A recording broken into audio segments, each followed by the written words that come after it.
So uh, uh, let me take a couple of minutes to introduce today's speaker and thank her for being here. Katie was originally going to give this talk in person, but she won a prestigious National Endowment for the Humanities Public Scholars Programs Award. NEH awards are very competitive, great honor. And so she's spending this semester in her in Melbourne, Australia, completing a book, which is hopefully going to be called Tangled Roots, Fortune and Family Across the Color Line in Mississippi.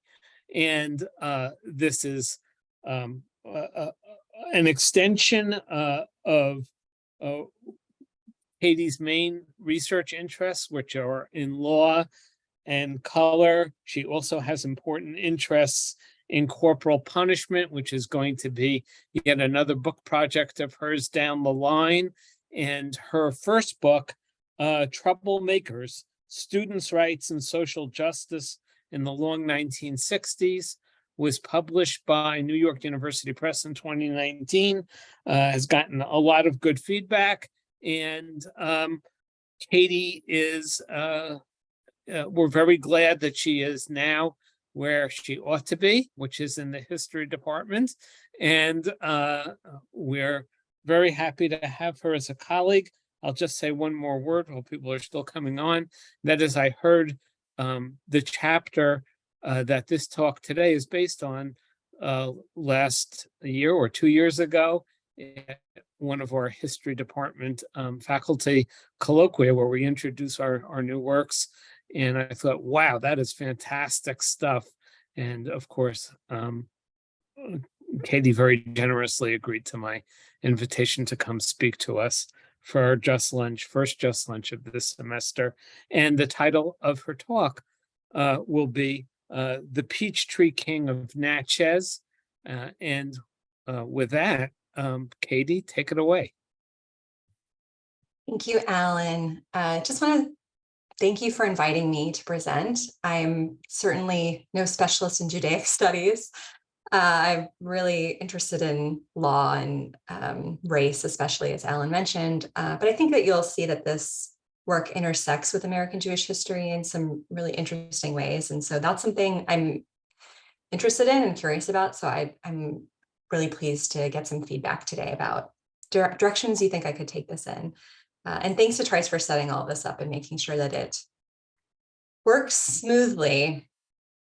All right, I think I can begin. All right, so I want to actually start today with a newspaper article that caught my eye. So something that I came across about 1.5 years ago as I was doing some of the early research on this project. I was just kind of looking for, especially in the early 20th century, for prosecutions of interracial couples. So on May 11th, 1909, as you can see here, the Vicksburg American ran a really short editorial note where they were just sort of talking about the news of the region in Southwest Mississippi. And it mentioned this series of miscegenation prosecutions, or what they called miscegenation prosecutions. Of course, miscegenation, that term is used as kind of a catch-all term for forms of interracial sex or marriage. They're all kind of bundled together. And of course, in the early 20th century, those things are illegal, certainly in Mississippi, as you can see here. This jury was at work in Adams County, which is home to Natchez, Mississippi. It is a small city that is really actually incredible if you ever get a chance to visit. It's one of the most unusual and interesting places I've ever been. It's perched high on the Mississippi River bluffs. It's a very old city, a French city, a Spanish city before it was an American city. And during the 19th century, it was home to the Cotton Kingdom. It was home to the second largest slave market in the United States, which is called the Forks of the Road. You can see here, kind of between a strip mall and a parking lot, there's a really small memorial to this market, which was actually torn down by Black soldiers during the Civil War. At one point before the Civil War, Natchez actually had more millionaires per capita, which isn't saying a lot since it was quite a small place. but this place was really, in many ways, built on slavery. It was built both with the labor of enslaved people and also, of course, through its profits. And you can really see that with the mansions in the city. So this one on the right here, it's called Longwood. It was actually unfinished because they started it right before the Civil War began, but it's sort of famous as this, octagonal structure, these like amazing works of architecture that were possible because of all of this wealth. So I came across this article, as I mentioned, while researching my current book project, which is a history of mixed race families during Jim Crow, Mississippi. And this article caught my eye for a couple of reasons. I know it's not super easy to read here. It's obviously been scanned and it's a little wavy. But when I stumbled across this reference here to this crime of miscegenation and to the work of this jury, I was actually quite surprised by what it contained, because a lot of newspapers would publish gossip about other places. And so they would make all these inferences about, other cities being havens of, miscegenation and this kind of crime. But they very rarely actually talked about specifics. And here I saw this example of this newspaper from the region talking about these specific crimes and these specific juries and what they're up to. And so this newspaper indicated that not just one, but several couples had been tried for the crime of what's called unlawful cohabitation, which is basically the offense of living with someone who's not your spouse, but acting like they're your spouse. So of course, I was very eager to find out more about this and to see, if there was substance there. And so through the generous funding of OU's history department, last spring, I traveled to Natchez and went to the courthouse. The records for criminal prosecutions are typically not kept in the kind of traditional archives and libraries that historians like to work in. They're usually kept in courthouses because this is part of public records law. So public records laws require counties to preserve these kinds of records. Often they're not preserved at all. But I called ahead, and of course, they said that they did have some historical records. So when I arrived at the Adams County courthouse, a very friendly staff person instructed me that they weren't kept there, they were kept offsite. So I got into my car and followed this woman. She was very nice, but I followed her to this kind of interesting warehouse on the edge of the city. And this is what they called the annex for the courthouse. This is an image I took, a picture from the inside. As you can see, it's actually a crumbling warehouse that's kind of collapsing around these records. They've been covered with tarps to kind of protect them. But these are all of the criminal court records and many of the chancery court records from Adams County, in some cases going back centuries.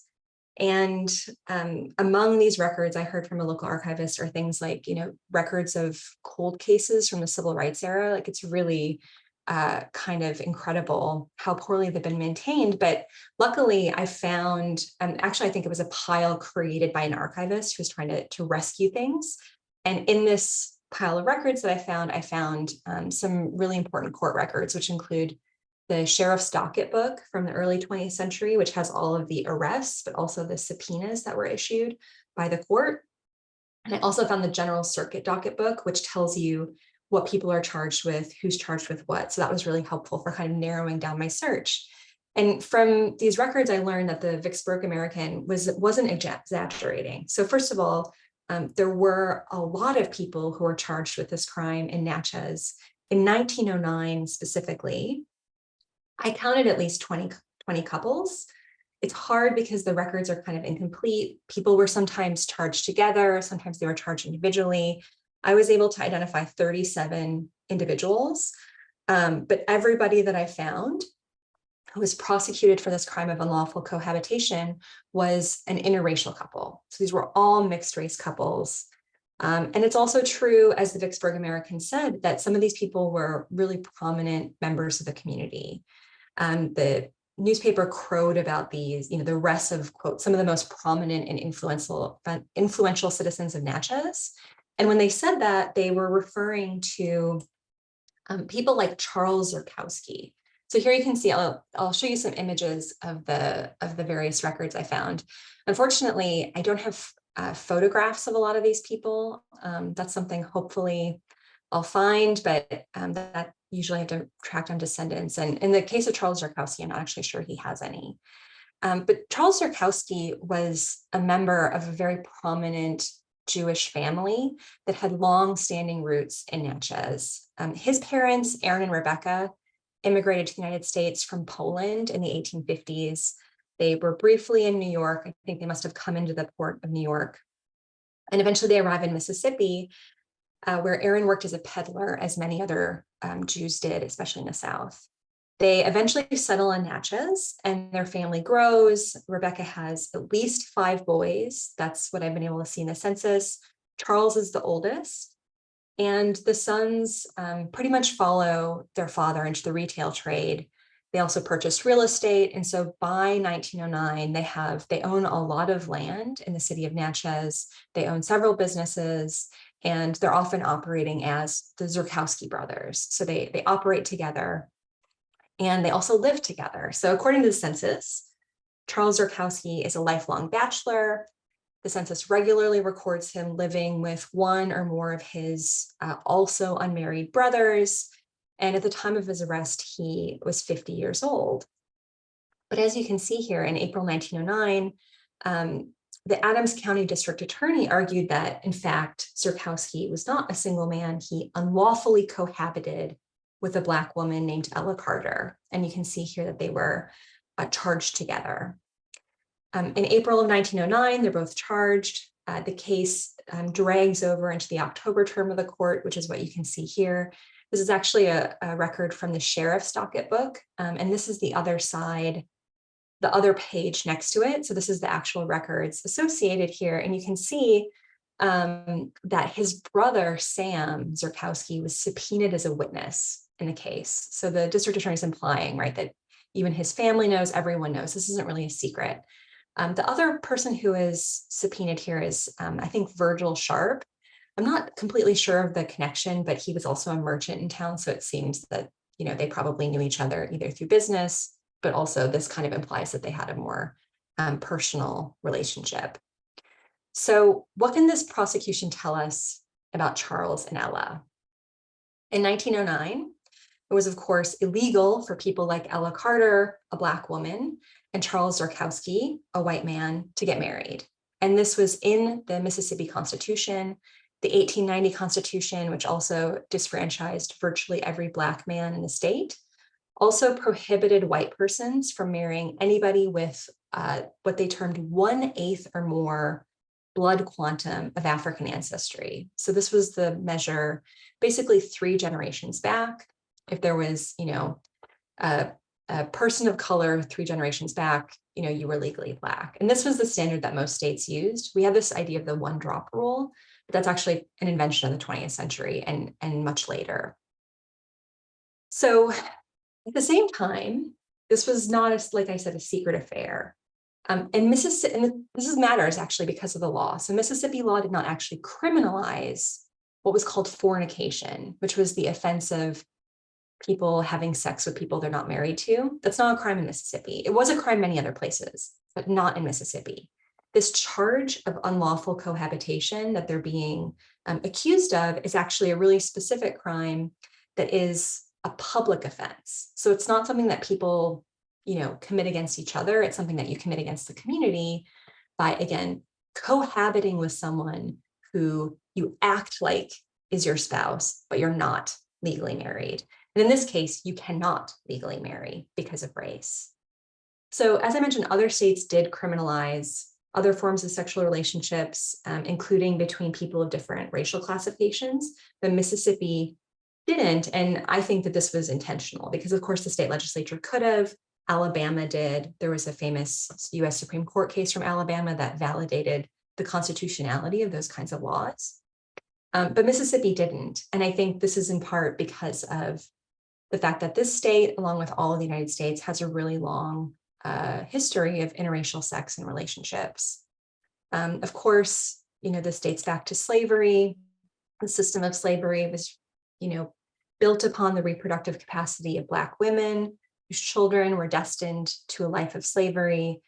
Slaveholders had the right to, not only buy and sell men, women, and children, including their own children in some cases, but also enslaved women had no legal redress against rape or sexual abuse by their white masters. their resistance, if they resisted, had to take place outside of law. And I've given 2 examples of this. So on the left, you see Harriet Jacobs. She's an abolitionist who wrote a memoir, really a narrative of her escape from slavery, called Incidents in the Life of a Slave Girl. So she resisted by running away. On the right is a book that is written about a true case of an enslaved woman who killed her master because he wouldn't stop abusing her. And actually, so after the Civil War, after emancipation, slavery ends, it was actually not illegal for Black and white people to marry in Mississippi for about a decade. But even after the state legislature outlawed interracial marriage, white men were generally not punished when they had sexual relationships with Black women.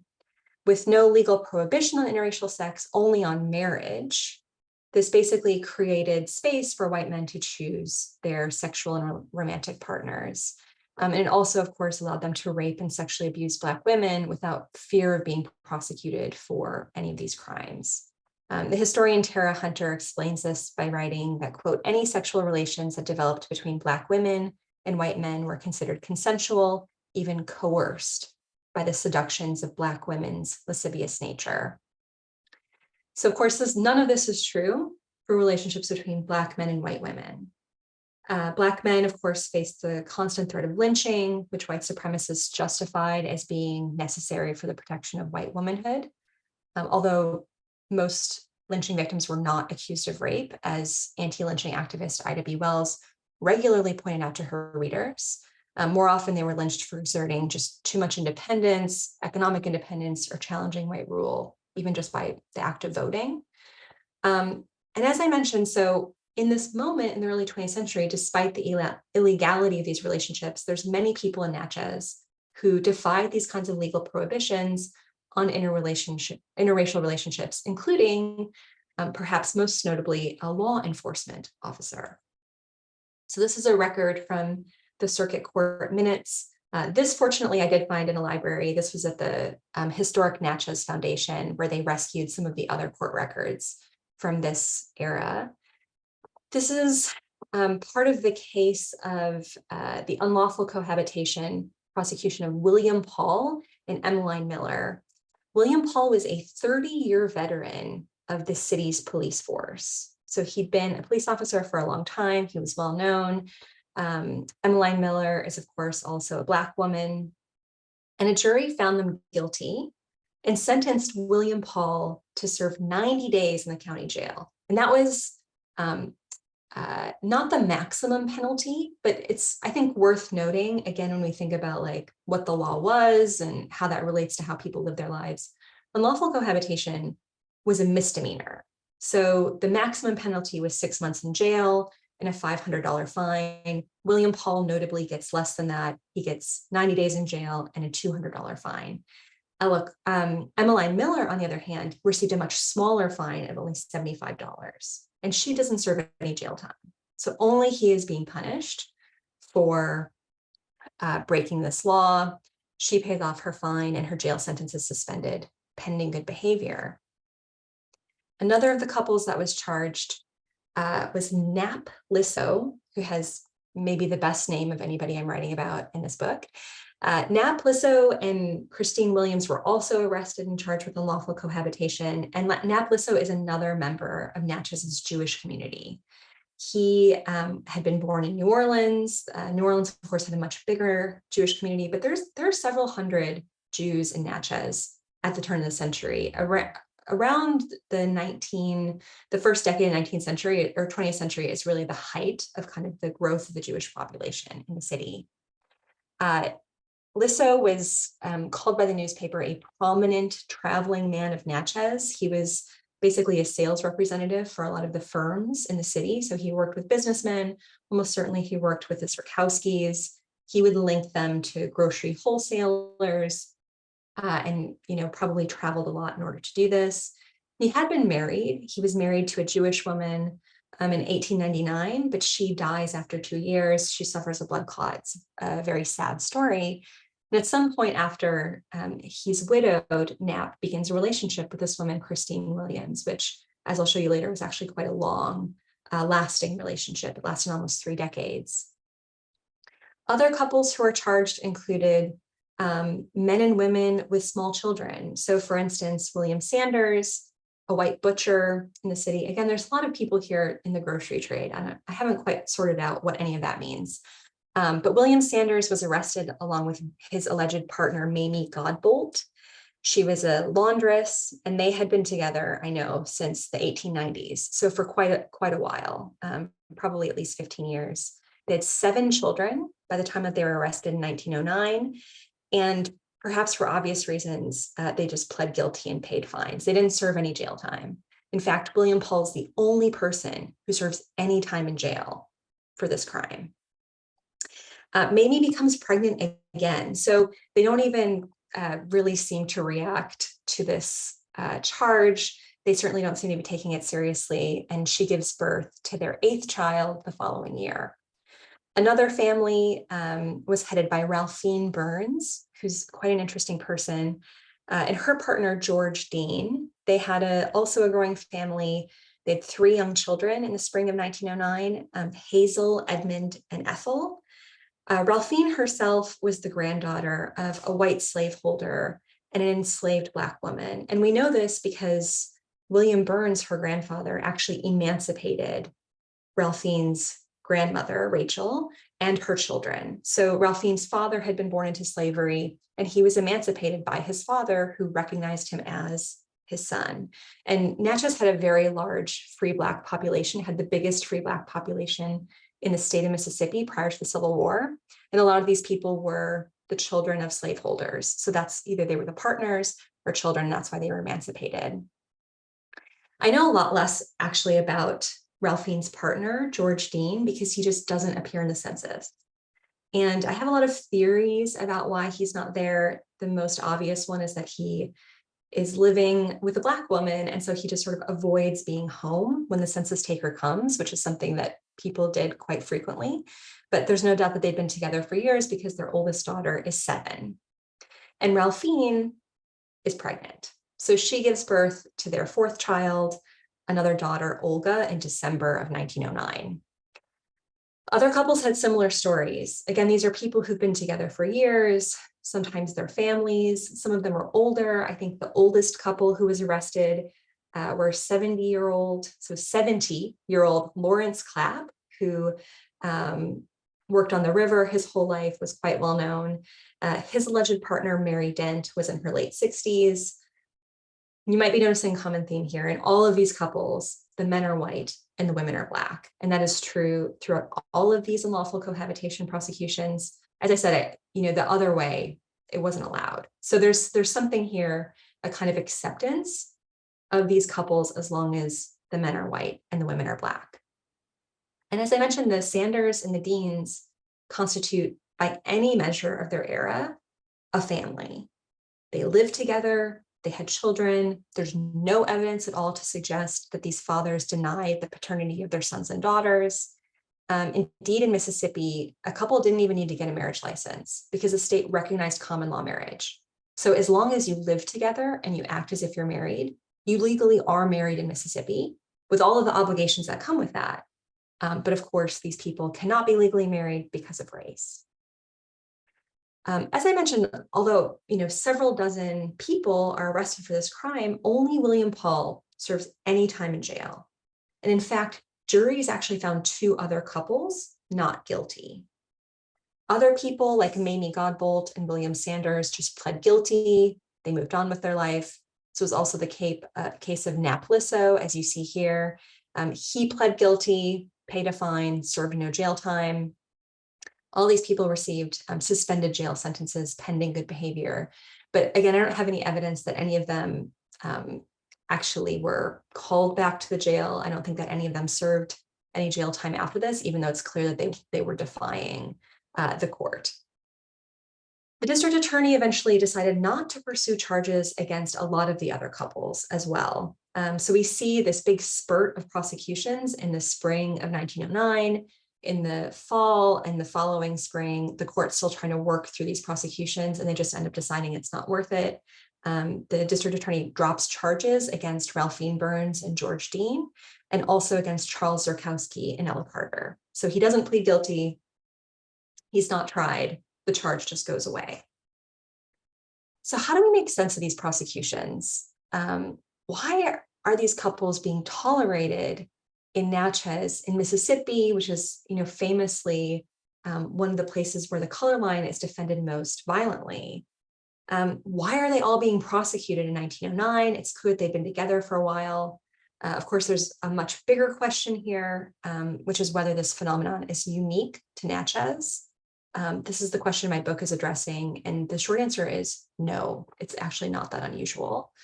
But to answer that previous question, the kind of more narrow one about like why Natchez and why now, the short answer is this guy. So I do have one photo. This is Moise H. Wilkinson. He was a judge, and he was the judge that tried all these cases.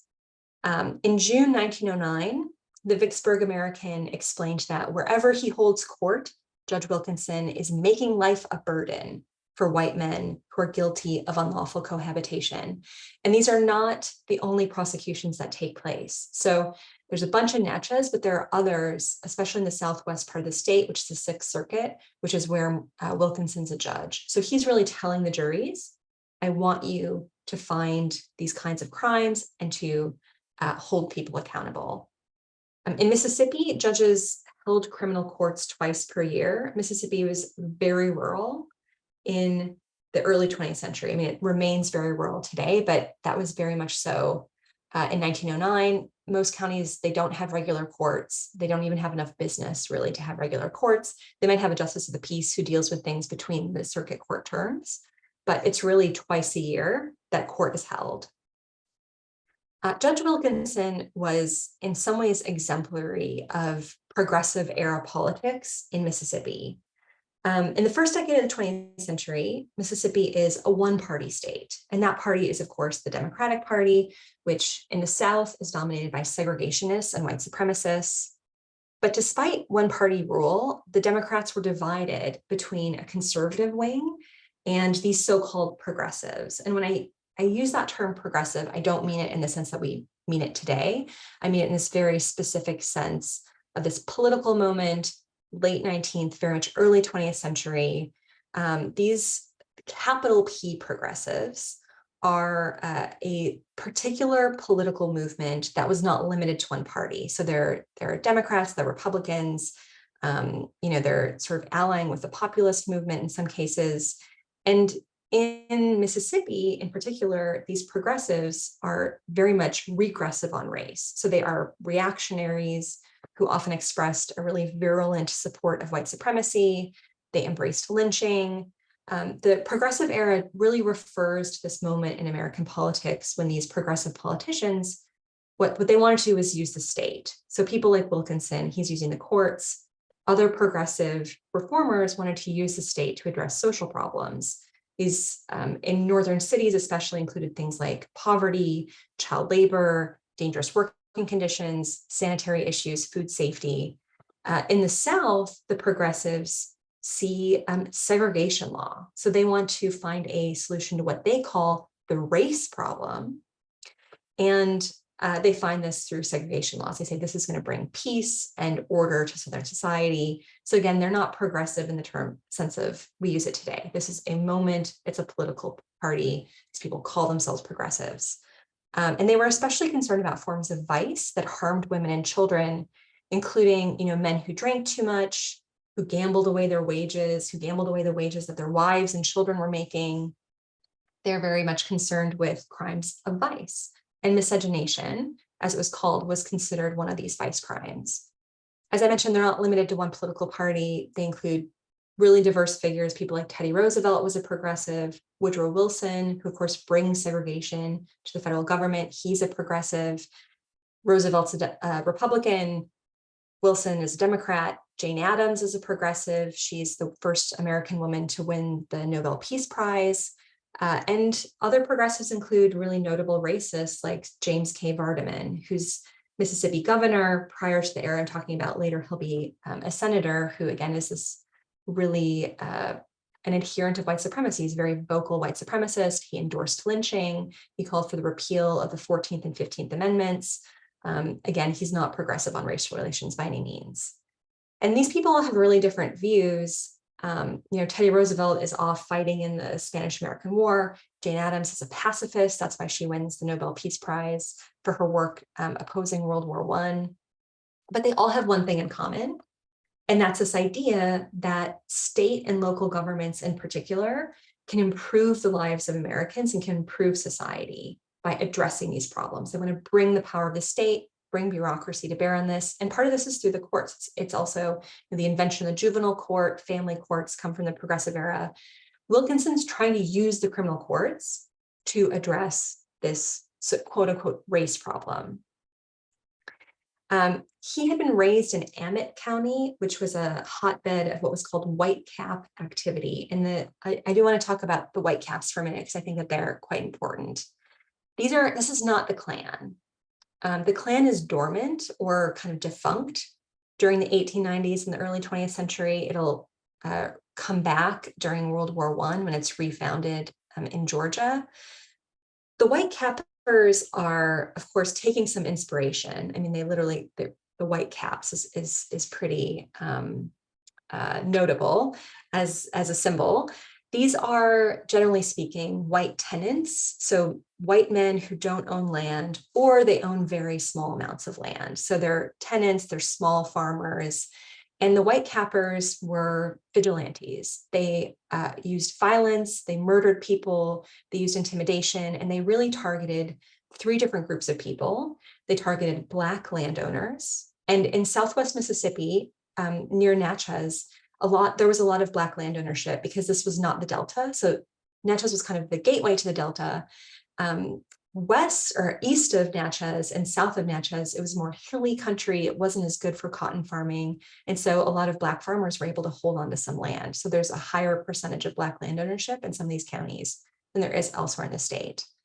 They also targeted white planters. So people who own big plantations, often they're native born white Protestants.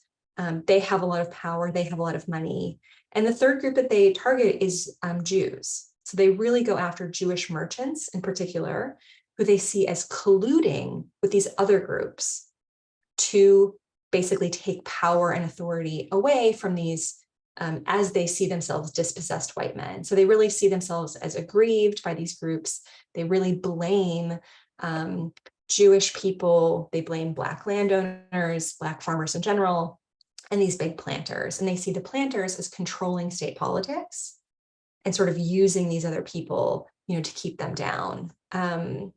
So as I mentioned, the white cappers, they used violence, they used intimidation, and this tension between this planter elite and these kind of poor, less wealthy white men. This is a constant thread in Mississippi history. So, if we go back to the post-emancipation era, there's a lot of criticism of the planter elite controlling state politics then. This is, again, in the 1920s, this historian who is, I think, actually maybe more famous for being a football coach, which was something you could do in 1951, when he wrote this book called The Revolt of the Rednecks. So Albert Kirwan, he calls this the Revolt of the Rednecks. These, either landless or small white farmers who are revolting against what they see as this elite. And Wilkinson, so he grows up in Amet County, which has a lot of this white cap activity, where he sees this insurgency firsthand, and he is the son of a wealthy plantation owner. So he is kind of coming from this more moneyed class, this more wealthy class. And you can see here that he actually presided over the trials of some white cappers. So there's actually a movement, they call themselves the Law and Order Leagues, who are opposing white capping, and in some cases holding them accountable. So I found, instances of white cappers being convicted of murder for murdering Black men.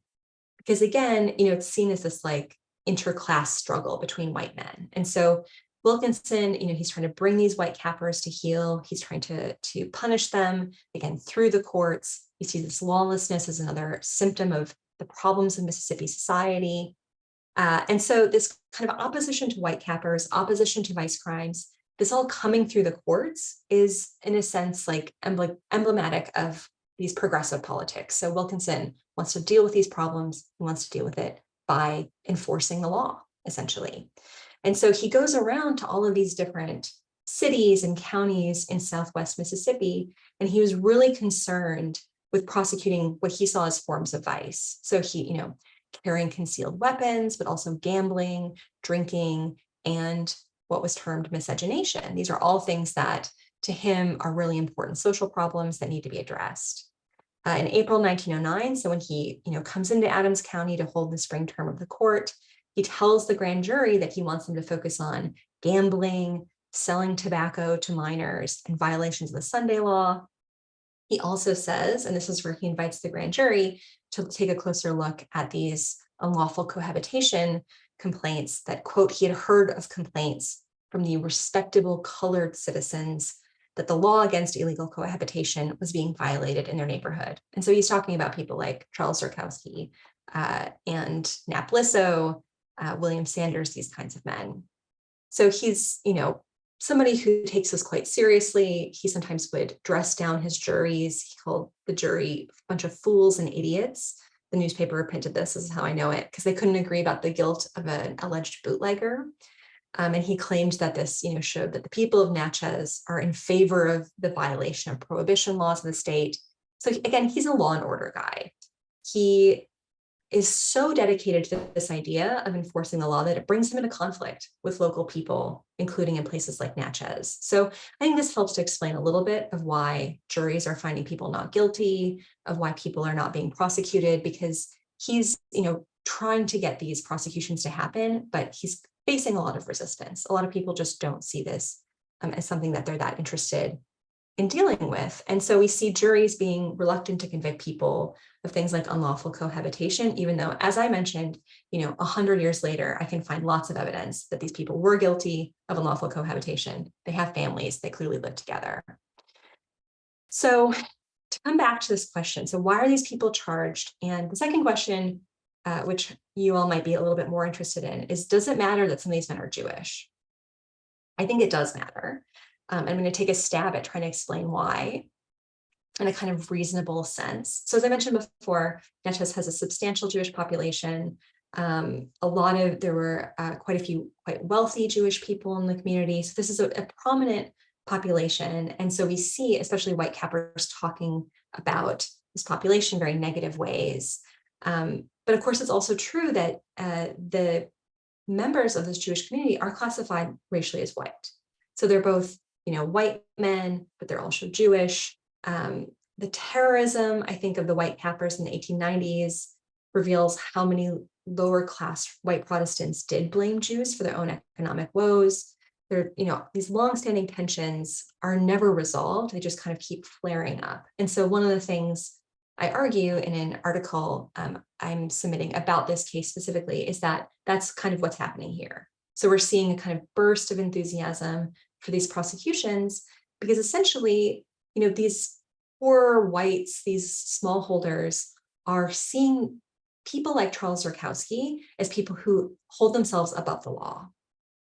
So many of these poor whites, it's worth noting, were disfranchised by the same poll taxes and literacy tests that were used to disfranchise Black men in the 1890s. We think about what's going on with the juries. The voter roll, or the juries are taken from voter rolls. So if you didn't pay your poll tax, then you would not be on the jury. So we can also sort of see who's on the jury. That may be informing what's happening here. These lower class whites had suffered in the Depression of the 1890s. It was very real depression, especially in agriculture.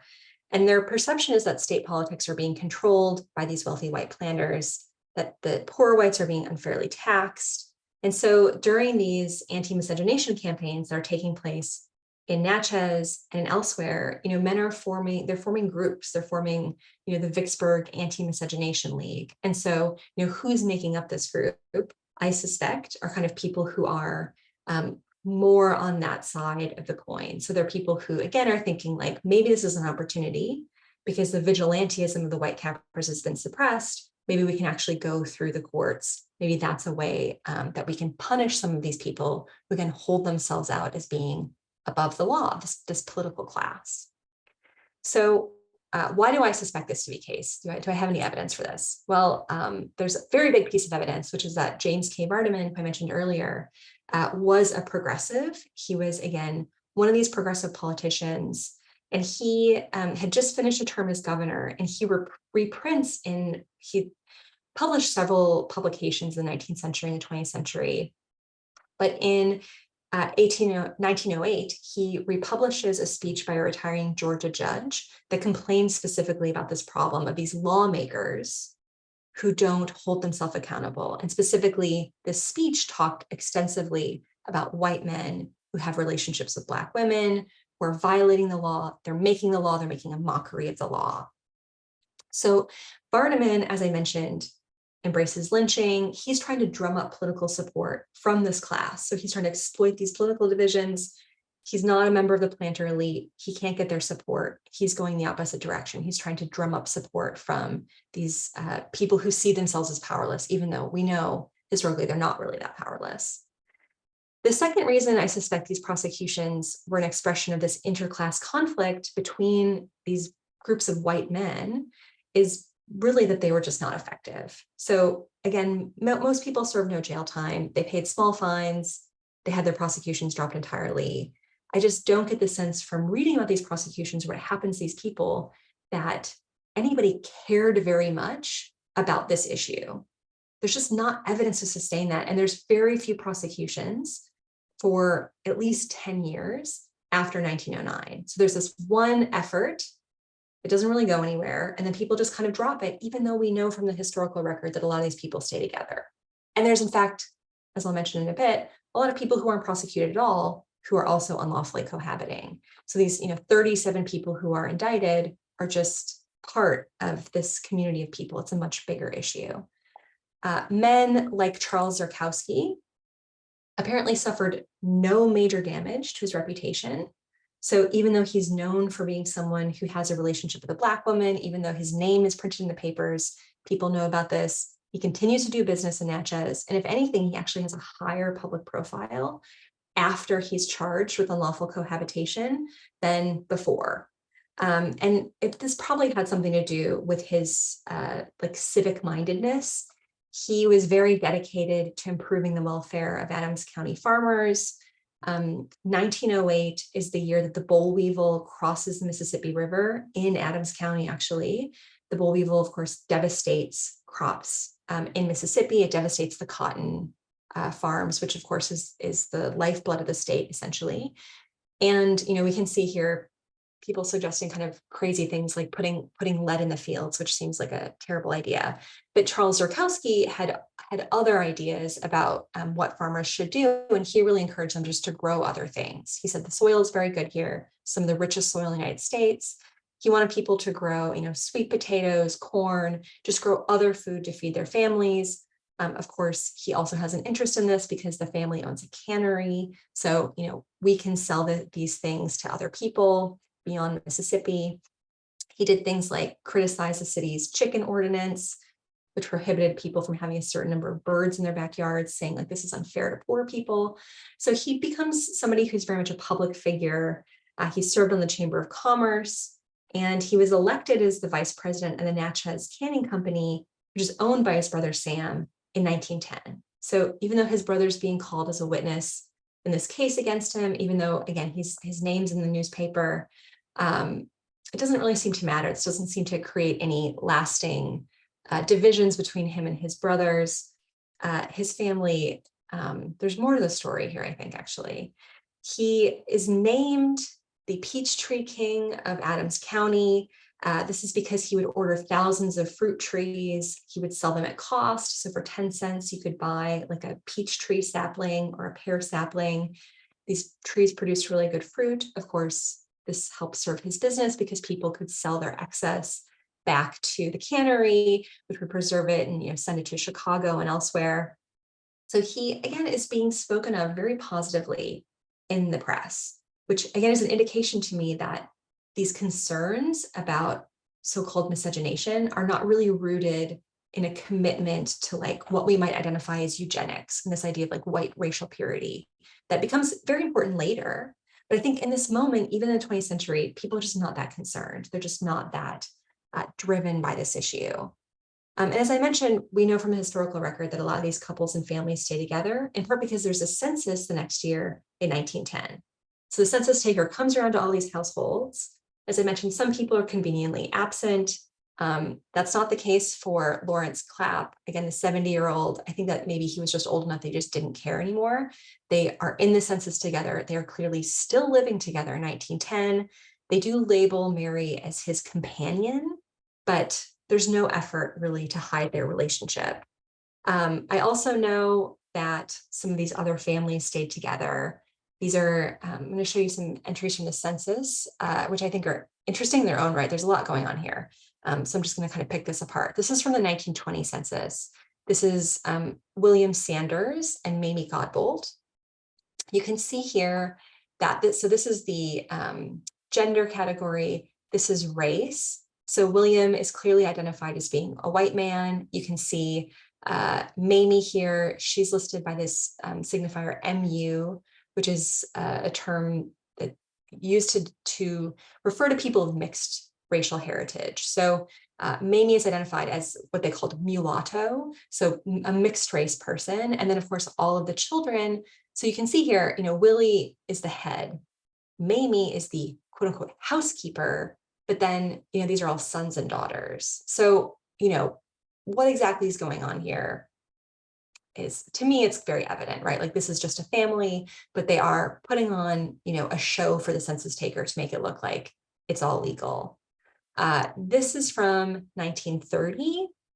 The family's still together in 1930, but in 1930, they're actually living a bit out of Natchez. They're living in rural Warren County, which is very close by. So they didn't go very far.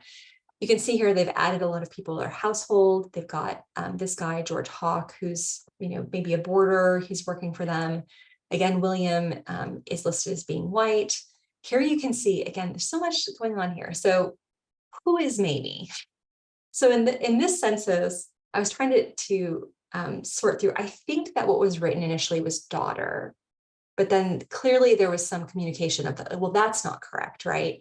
And so sister has been written up. But if Mamie is William's brother, they have different racial classifications. And then of course the children are all listed as daughters and sons. So again, we see this kind of fiction that's being used to preserve the veneer of legality when, anybody who has two eyes can probably guess the truth about what's going on here. By 1940, they're back in Natchez. The family is still together. This is 30 plus years after they're charged with unlawful cohabitation. Of course, again, interesting, in order to preserve the fiction of legality, we see here that suddenly everyone's white in the household. So, Mamie, if she was a mixed race person herself, must have been light enough that at least they could sort of keep this fiction up. Of course, their children themselves are all mixed race individuals. But I actually know that, this was probably not how the community saw them. Like people knew them. They knew that they were a mixed race couple. I've looked at the city directory, which distinguished between people who are considered white and people who are considered Black. And Philomena, the daughter, is in the directory, and she has a C next to her name in 1941, which indicated someone who was quote unquote colored. So again, like the census is telling us part of the story here, but not the whole story. It's actually obscuring part of what matters here. We know that another of these couples also remained together because Ralphine Burns is charged again with unlawful cohabitation in 1924. So I mentioned there's this big spurt of prosecutions in 1909. There's another big spurt in 1924. So again, I see this as like, this is symptomatic of something else. Of course, in 1924, this is the height of the Ku Klux Klan influence. And I think that that's what's going on here. With these prosecutions, Ralphine Burns in 1924 is convicted by a jury. So the first time the charges are dropped, she's actually convicted in 1924 of unlawful cohabitation. There's a trial. And this time she's convicted with someone called W.S. Dean. I mentioned before, I could never find George Dean in the census. The same is true for this W.S. Dean. I think they're the same person. And I think that because of records involving their children, because those records indicate that the children all have the same father. So I think their father is the same person. Maybe he's Willie, maybe he's George. I'm not completely sure what's going on here, but he's been much harder to track. And again, they're found guilty in 1924, but this is a section from a Mississippi Supreme Court decision in Ralphing's case. You might be surprised to hear that despite being convicted of a jury of having an interracial relationship in Mississippi in 1924, the state Supreme Court overturns Ralphing's conviction. This isn't the only one. So there's another couple who is convicted and whose conviction is overturned. And the lawyer who represents all these couple is actually Jewish. So again, there's like a community here. There's something going on here that's a little bit more complicated. And this lawyer works very closely with the Zurkowskis. So these people, they know each other. They're kind of marshaling community resources to challenge the work of the courts. The ruling here, I think, really reflects, like, again, the complicated nature of the law in Mississippi, and specifically the way that common law marriage posed a challenge to unlawful cohabitation prosecutions. So the court is declaring here that basically common law marriage means that if you live together, you are presumed to be married, and it's presumed to be legal. And this is just a fiction for the state because they want people to be married. They don't want people to, live together, have children, and for them to break up, because then the children can become dependent on the state. The woman might become dependent on the state. So the state really wants people to be married and they want to assume that these relationships are legitimate.